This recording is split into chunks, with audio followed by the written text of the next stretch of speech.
पारंपरिक पद्धतीने लिंबूचं लोणचं कसं बनवायचं आणि ते सुद्धा लिंबू न शिजवता. नमस्कार, स्वागत आहे आपल्या सर्वांचं माझ्या किचनमध्ये. हे चटपटीत असं लिंबूचं लोणचं बनवलं आहे मी फक्त 10 मिनिटांमध्ये आणि ते सुद्धा खाण्यासाठी तयार. हे असं रसरशीत लोणचं बघूनच तोंडाला पाणी सुटतं. हे लोणचं बनवताना लिंबू थोडे सुद्धा मी शिजवलेले नाही. लिंबू शिजवल्यामुळे काय होतं, याची जी साल आहे ती कडक होते आणि मग ती मुरत सुद्धा नाही. आपण कितीही दिवस मुरायला ठेवलं तरी ती मुरतच नाही. या पद्धतीने तुम्ही जर लोणचं बनवलं तर ते संपेपर्यंत खराब सुद्धा होणार नाही आणि याची साल सुद्धा कडक होणार नाही, अगदी सॉफ्टच राहील. आता तर मी हे जस्ट बनवलं आहे. याला आणखी 8-10 दिवस झाले की याचा कलर पण बदलेल आणि हे आणखी चवेला आणखी खूप छान लागेल. तर आपण सुद्धा हे आंबट गोड चटपटीत असं ट्रेडिशनल लिंबाचं लोणचं नक्की ट्राय करून बघा.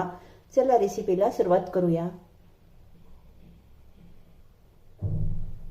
सर्वात आधी घेतलेले आहेत मी हे असे अर्धा किलो लिंबू. असे कागदी लिंबू घ्यायचे, स्वच्छ धुवून पुसून घ्यायचे आणि ह्या अशा एका लिंबूच्या मी 4च फोडी केल्या.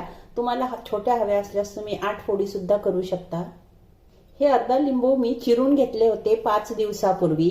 5 दिवसापूर्वी चिरल्यानंतर मी यातल्या बिया काढून घेतल्या सर्व.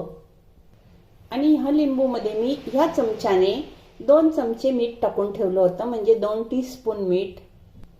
आणि ह्याच बाउलमध्ये मी हे झाकून ठेवलं होतं, पण याला मात्र मी रोज एक टाइम, दिवसामधून एक टाइम मी याला खालीवर करत होते.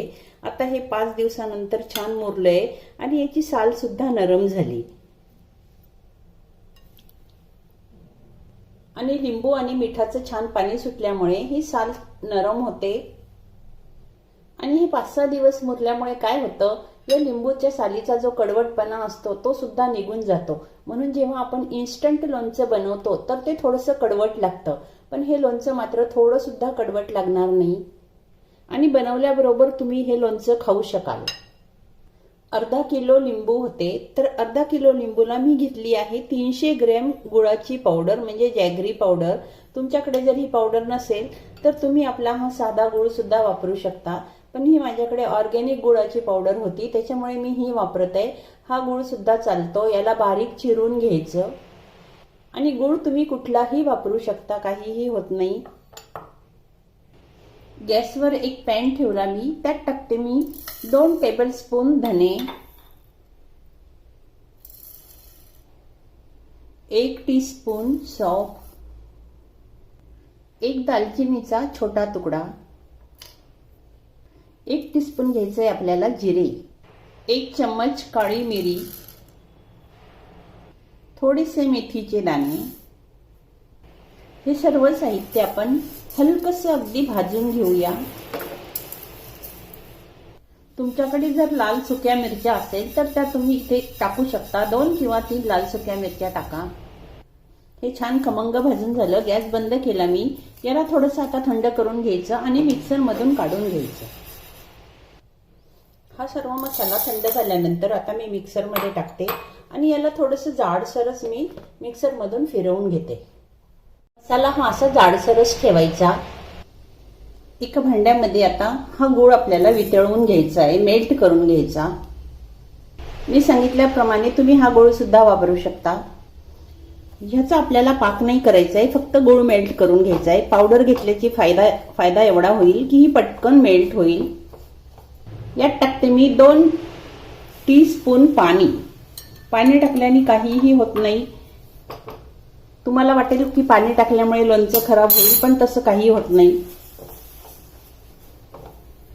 गूळ अगदी पटकन मेल्ट झाला. आता गॅस बंद करून द्यायचा आणि याला थोडंसं थंड होऊ द्यायचं. खूप जास्त नाही, थोडंसं याला कोमट होऊ द्यायचं. आणि आपल्याला पाक तर करायचाच नाहीये, फक्त गूळ मेल्ट करायचा होता. 2 मिनिट थोडंसं थंड झाल्यानंतर यात टाकते मी हा आपण तयार करून ठेवलेला मसाला. अर्धा टीस्पून चवीसाठी काळं मीठ. साधं मीठ आपण लिंबूला आधीच लावून ठेवलेलं आहे 5-6 दिवसापूर्वी.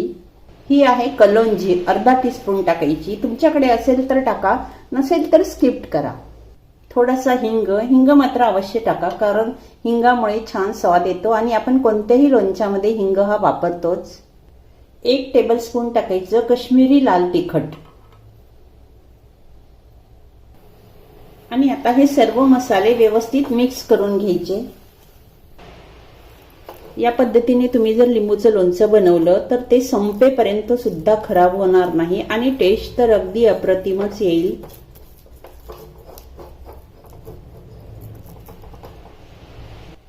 आपण तयार केलेला सर्व मसाला आता या चिरलेल्या लिंबांवर टाकून द्यायचा।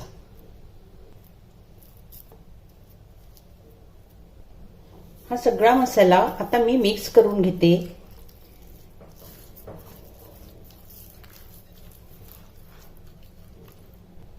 सर्व मसाला टाकल्यानंतर 5-10 मिनिट आपण हे लोणचं असंच राहू दिलं मिक्स करून, तर हे असं होतं छान, याला अगदी मस्त रस्सा येतो। आणि हे लोणचं तुम्ही बनवल्यानंतर आता लगेच खाऊ पण शकता, खाण्यासाठी सुद्धा हे तयार आहे। पण जसं जसं हे मुरेल तसं तसं हे आणखी छान कलर पण याला चांगला येईल, आणखी चवीला सुद्धा हे जास्त चांगलं लागेल। हे लोणचं तुम्ही काचेच्या बाटलीमध्ये भरून वर्षभर काय 2 वर्षासाठी सुद्धा स्टोअर करून ठेवू शकता। तर आपण सुद्धा या पद्धतीने लोणचे नक्की बनवून बघा। पुन्हा भेटूया अशा छानशा रेसिपीसह, तोपर्यंत धन्यवाद।